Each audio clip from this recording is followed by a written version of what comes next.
Hello everyone, I'm Candy Christoph. You've joined me for your legacy lesson for today. And I want to start off by saying to you that during this time of recovery for me, it has been challenging. And it made me think about what legacy really means. You know, so many times we think that your legacy is when you get that big break, when you finish that big project, when you get that big check. But really, legacy is about the small steps. You see, God will often give us a glimpse of where the ultimate destination is.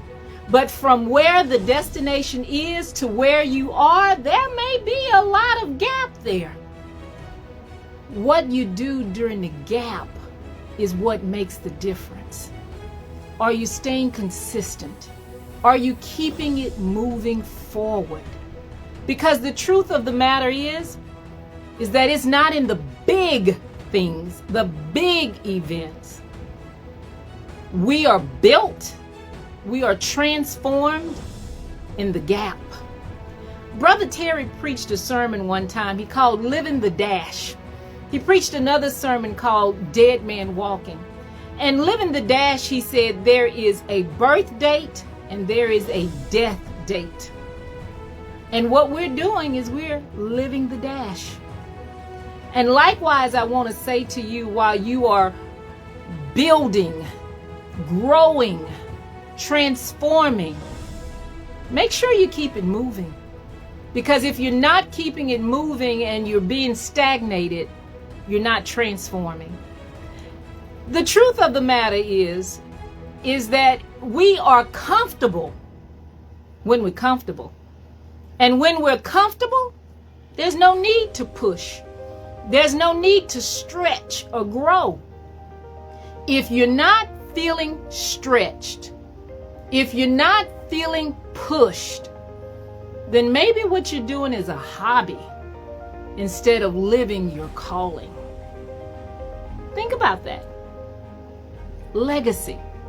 What it all means. The gaps are important. The gaps is where we are transformed. The other thing that I want to say to you is that your calling has to be at a level that exceeds your current level of functioning. If it doesn't make you stretch, if it doesn't make you grow, if it doesn't force you to do, then you're not at your calling level. You're not at that level of transformation. And if your thinking is, oh, I want to dumb it down to where I'm not feeling stretched, I want to dumb it down to where I'm not being pushed, then you're not living up to your full potential. Everybody has capacity, and our capacity level differs. Not everybody can write 4 books. Not everybody can go and speak in front of large audiences. But everybody got somebody watching you. Everybody got somebody watching you, whether it's a child, whether it's your child, whether it's your adult children, whether it's your co-workers, whether it's your church members. Everybody got somebody watching you. So make sure that you are learning. Make sure that they can see in you what faith looks like. Make sure that they can see in you what leadership looks like, what resilience looks like. Make sure they can see in you what a legacy looks like. I did a wrap-up session with my interns today, and I shared with them that my goal for them was multifaceted. One, I wanted to give them the behind-the-scenes review of what it's like to run a ministry, what it's like to run a private practice, what it's like behind the scenes. Because so often the book work prepares us for the clinical part, but it don't show us the part that will help us to decide whether or not we can keep it going. It don't give us that insight that'll help build us when we feel like we're in that gap and the gap is so large to where you don't feel like you can stretch or push or pull enough to make it. I also shared with them that I wanted to let them know that failing to plan was planning to fail. You've heard that many times. If you're not planning to succeed, then you're planning to fail. If you're not planning, you're planning to fail. And I also shared with them that I wanted to remind them that they too are ambassadors for God. And that God has already seeded in them, just like He has you, what you need to thrive at the level that He has called you to work at. And so I say to you, are you being consistent? Look at where you are in the gap between where God has called you to be and where you are. Look at that and see what it is that you need to do to be able to thrive. Because the truth of the matter is that God is not going to prepare us before time.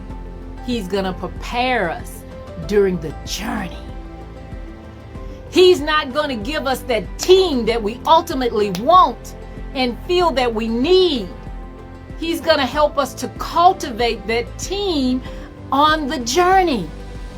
He's not going to give us all the money and the resources we need to complete the task up front. He's going to prepare us for it and cultivate us for it while we're on the journey. So if you're looking for all of the answers to be made, all of the right resources, all of the team to be there right now at the beginning, you're fooling yourself. That's not how God works. And you're setting yourself up for unnecessary disappointment. It's in the journey. And yes, you got to trust God to trust the process.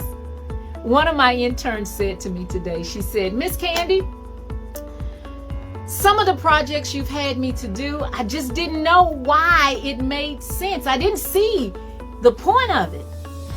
But now I do. And my response to her was, you have to trust the process. And so I say to you, you may not be understanding why I got this delay. Why am I held up here? Why is this not coming through for me? Why is it not now? I feel like I'm always chasing, I'm always running. That's because you're missing an important part. It's in the process. It's in the process. And you have to trust God with the process. That on the end, you'll be stronger and wiser and you'll be living your fullest potential. Making changes, leaving legacies better and beyond anything you could have thought or imagined. I'm Candy Christoph, and I'm here to say thank you for the prayers. Thank you for the support. I am almost all the way back, but I'm getting better and stronger every day. And I pray that you are the same. So, your ending thought for today is, remember, legacies aren't made overnight. They are built. And you are being built to create and leave a legacy for the next generation. Let's make sure we give them something worth cherishing. Thank you for tuning in, and bye-bye for now.